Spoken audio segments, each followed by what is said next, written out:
Hi, Julie Jones from SSP Performance, Smarter, Stronger, Better Mindset Training here with this week's Mindset Made Simple Tip of the Week. And this week we're talking about the role of perspective in playing our roles.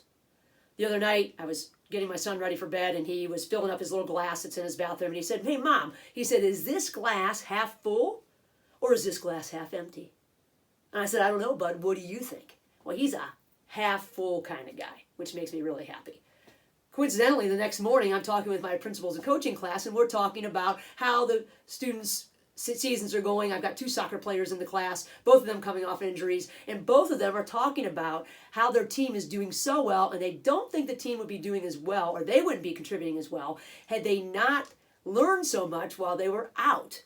Even as hard as that was, they felt like they grew so much during that time, and I thought, man, perspective, that's great perspective.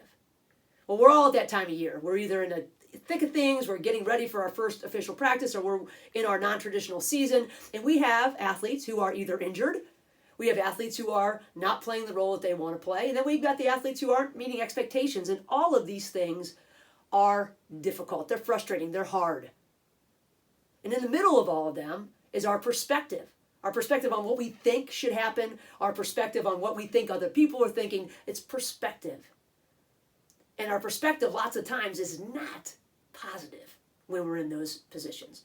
But if we know that positive emotion is one of the biggest predictors of peak performance, how can we get this group of kids, our injured kids, our kids that aren't starting, how can we get them to shift their perspective to help them reach their goals and help us make our team better?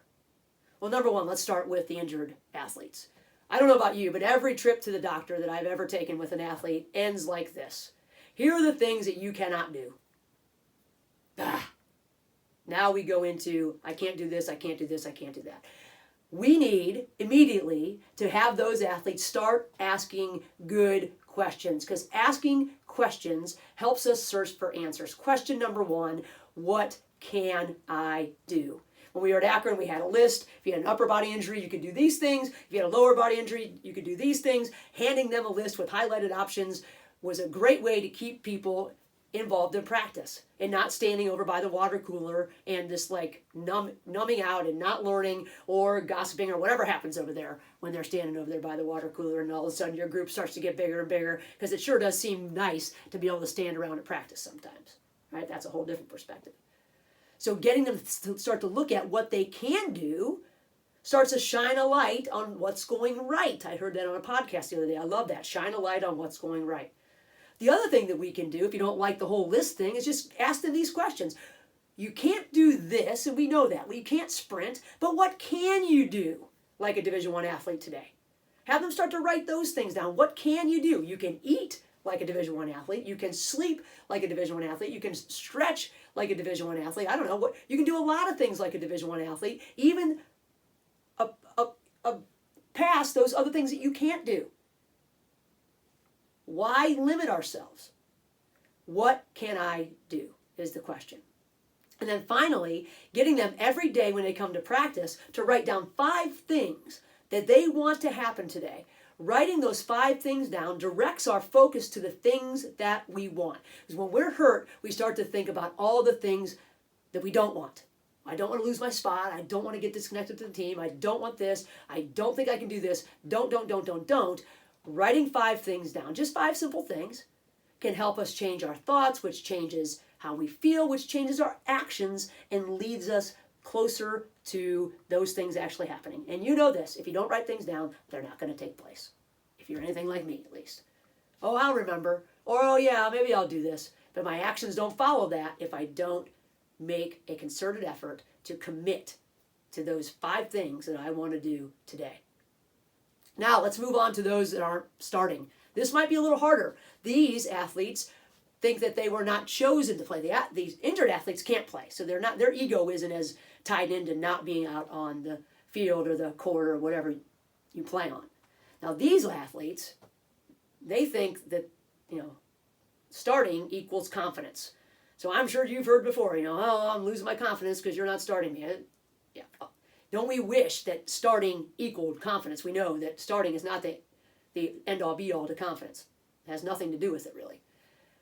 But we can also have these athletes start to ask what they can do. In fact, my friend Julie just told a couple kids that they weren't going to play the positions that they want to play, that they would never even be able to practice there because they have too many kids in that position. You can't have 8 kids in that position and get anybody good reps.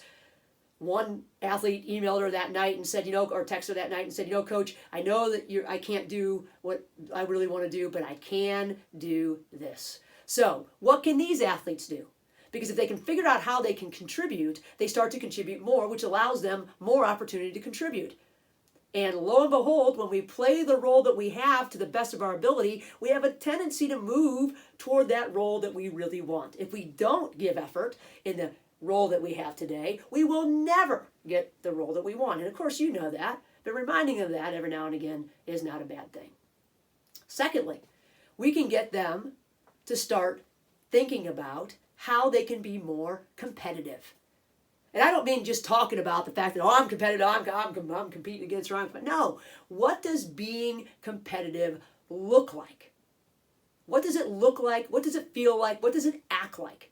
And then this gets them to start to think about, again, what they can do. Takes away that whole comparison thing on, they've got the starting role, or they've got this, or they get that. No, when we're looking at comparison, all that does is take our focus off of what we are supposed to be doing. And then we aren't doing what we're supposed to be doing, which we'll never get what we want if we're not doing what we can do. So looking at, asking questions of what can I do? What can I do to contribute more? How can I be more competitive? These things shine the focus on our actions, what we can control. Being confident is a feeling, and it has nothing to do with startings. Being competitive is an action, and no matter who you're up against, you can always choose to be competitive. And if you become more competitive, you greatly increase the opportunities that are in front of you. Number one, because you are so busy moving forward that all of a sudden you see a little gap that you might be able to sneak through. You're not looking for the problems, you're looking for the opportunities to go out and play harder, tougher, whatever it looks like to be more competitive. But getting them to think about what that looks like and write down what they're committed to, the actions. Not, I'm going to compete, the actions they're going to take to be more competitive will give them a fighting chance. If we are competitive, we have a fighting chance against anything that comes our way. Because being competitive is an action. It's a decision. It's a choice. And if we make that choice, we're going to make the team better.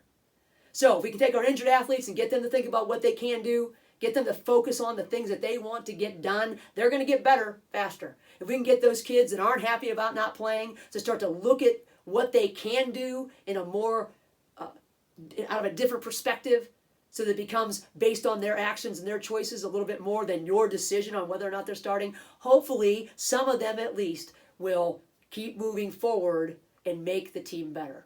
Is it going to work for everybody? Nope. Pie in the sky.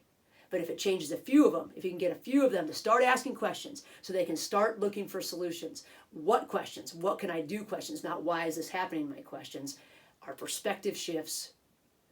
We start to pay more attention to the opportunities that are in front of us, and lo and behold, the whole team gets better.